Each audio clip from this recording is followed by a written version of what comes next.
নমস্কার বন্ধুরা, আজ রয়েছি দেবাশিস মণ্ডলের বাড়িতে। প্রথমে যে গাছটার পাশে দাঁড়িয়ে পড়েছি সেটা হচ্ছে কিমপুই। বন্ধুরা দেখুন, এখানে একটা কিমপুই গাছ রয়েছে। কিমপুই কিন্তু সিজনাল ব্লুমিং করে।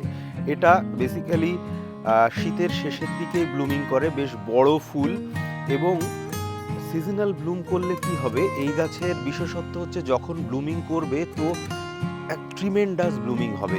দেখলে বুঝতে পাচ্ছেন যে কি পরিমাণে ফুল হয়েছে, এবং ফুলের ব্র্যাক্সগুলো এতটাই বড় যে এই ফুল যদি কারো বাড়ি একবার ফোটে তো সেই ব্যক্তি এই গাছকে কখনোই হাজার ভালো গাছ আসলেও সরানোর জন্যে ১০০ বার ভাববে।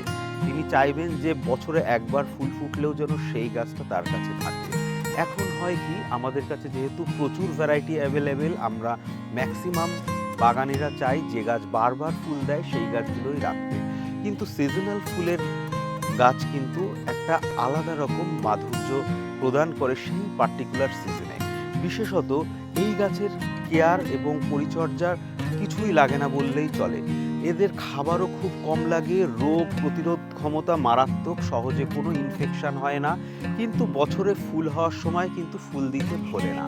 অপরদিকে যে সমস্ত গাছ প্রায় ফুল দেয় তারা কিন্তু বিভিন্ন সময় ফুল অলরেডি পড়ে যায় তাদের সামান্য কোনো প্যারামিটারের চেঞ্জ হলে, অর্থাৎ তারা অনেক বেশি সফিস্টিকেটেড প্রকৃতির হয়। কিন্তু এই ধরনের গাছ সফিস্টিকেশন অনেক কম, সংবেদনশীলতা কম, কিন্তু ব্লুমিং ক্যাপাসিটি সেই পার্টিকুলার সিজনে হাই থাকে।